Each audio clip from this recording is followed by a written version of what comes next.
Vítám vás u dnešního videa.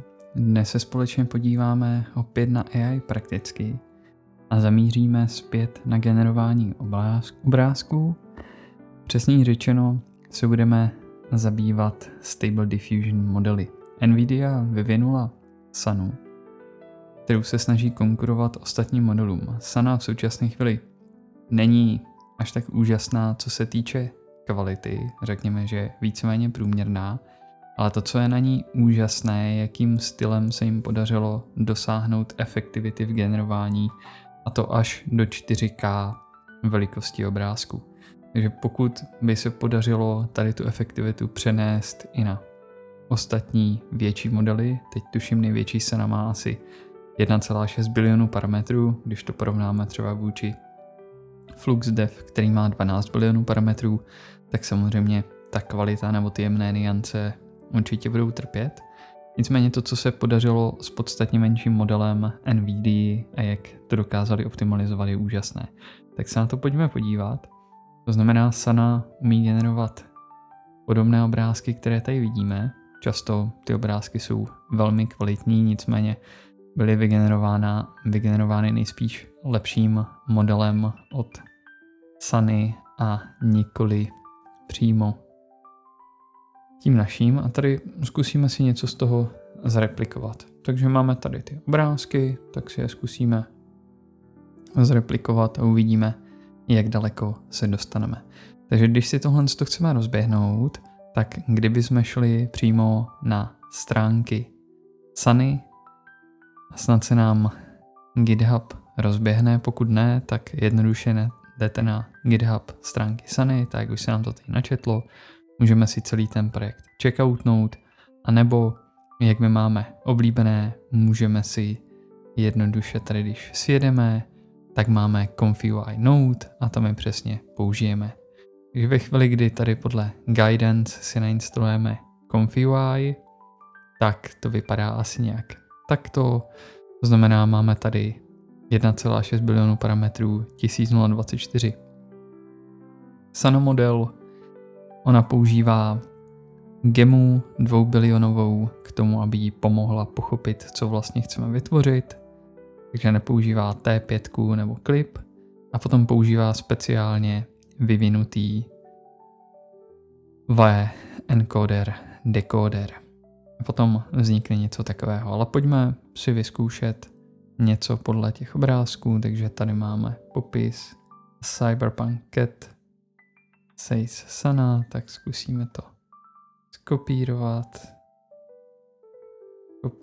text a zkusíme si to vložit tady do textu a uvidíme, co nám to zvládne vytvořit. Co je super na tom modelu, ve chvíli, kdy se nám načte, tak vlastně ta generace trvá nějaké 4 vteřiny, což je podstatně mnohem rychlejší, když to porovnáme vůči modelu Flux, a to na obyčejné RTX 4070 Titanium Super. Tak pojďme vyzkoušet něco dalšího.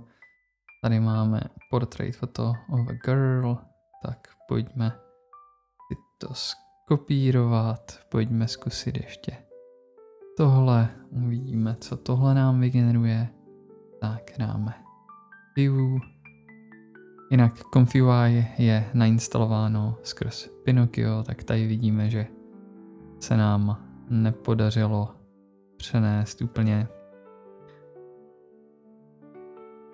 to může být i tím, že používáme vlastně tady gemu 2 biliony a 4-bitovou kvantifikaci, ale kdo ví, může to být i tím, že používáme jiný druh modelu. Takže přece jenom druh modelu, který používali, pojďme zkusit tady alpaka. Uvidíme, jestli alpaka nám vyjde. Tak, kopírovat. Dáme to tady do Sany. Případně samozřejmě mohli použít jiný sampler, tak uvidíme. Konec konců můžeme vyzkoušet, takže nám to tady vytvořilo nějakou alpaku, co kdyby jsme zkusili JPC jako sampler. Co pak nám to provede? No, tak nám to vytvořilo jinou alpaku. A když si dáme Euler Ancestral,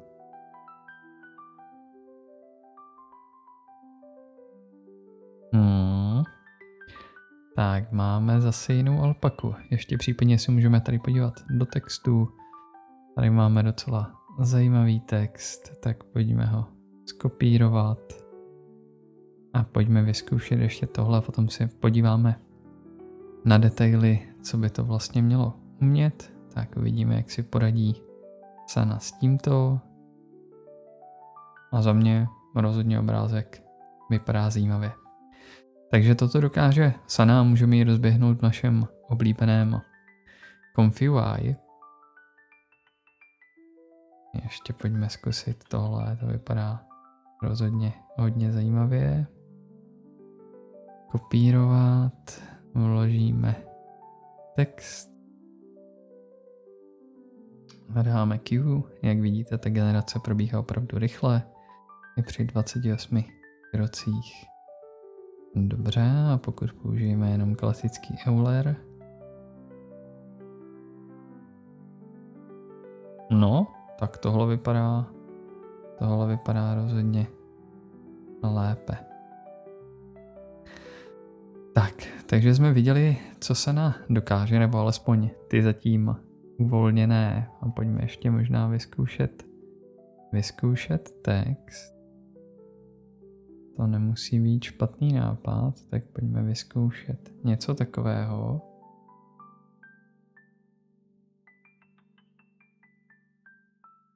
Tak. Kopírovat. Vložíme to do našeho ComfyUI, podíváme se, jak si poradí Sana s tímto. Tak a vidíme, že i text víceméně zvládá, ale ta kvalita je teda podstatně horší. No, teď to vypadá o cosi lépe. Takže tak.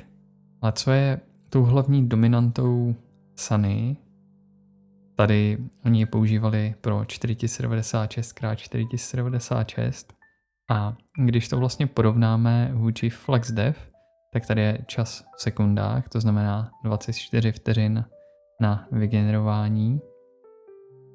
A následně, když oni vlastně udělali Sanu díky té metodologii, která je popsaná tady v tom výzkumném papíru, tak Sana to generuje za nějakou 1,2 vteřinu, když to generuje na 1024 na 1024. Pokud bychom chtěli to vygenerovat ve 4006x4096, tak zase vidíme, že se na ty nějakých 16 vteřin, 9,6 vteřin, ale tady je to 1023. A tady máme ještě například SD3, možná by bylo zajímavé vidět SD3,5. A tady máme potom vysvětlené ty rozdíly, jak vlastně probíhá ten převod do latentního prostoru a z latentního prostoru. Takže jakoby člověk si to může pročíst. Co je na tom úžasné, že vznikají tady ty projekty, které nám ukazují, že se to udělat lépe, jde to udělat rychleji a jednoduše se posouváme stále víc dopředu. Takže brzo budeme schopni generovat opravdu úžasné obrázky na úplně běžném hardwareu. To je ta myšlenka, kterou jsem chtěl přenést na vás a také vám ukázat, že existuje něco velmi zajímavého a kam jsme se Stable Diffusion modely a rychlostí jejich generace posunuli. Takže tady potom vidíme, jak to vypadá a tady Euler 50 kroků. Dobře. Tak pojďme možná vyzkoušet tohle, když tomu dáme možnost 50 krocích. Takže si nastavíme 50 kroků a dáme Q. Tak nám to běží. Já se záměrně podívám, kolik nám to zabralo. Bylo to 7 vteřin a vygenerovalo to něco takového. Pojďme to zkusit ještě jednou.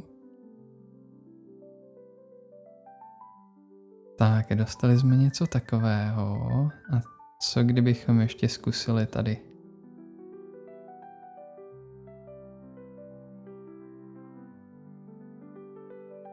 A nechali to běžet 50 kroků. Tak, pojďme na to. Samozřejmě tady používáme jenom ten 2 milionový model, možná kdybychom použili lepší model, tak bychom mohli dostat ještě něco zajímavějšího.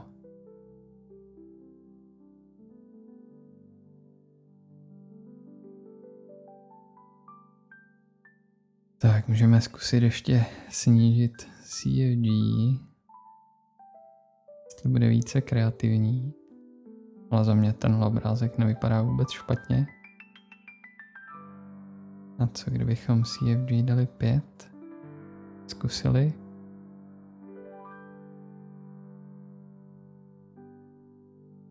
Tak dostaneme něco takového. Takže tak, pevně věřím, že experimentování stačilo. Samozřejmě všechny odkazy připojím do videa, takže si je můžete projít sami. No a teď už mi nezbývá nic jiného, než vám popřát, ať si máte jak nejlépe můžete. A budu se na vás těšit jako vždy zase příště. Tak zatím.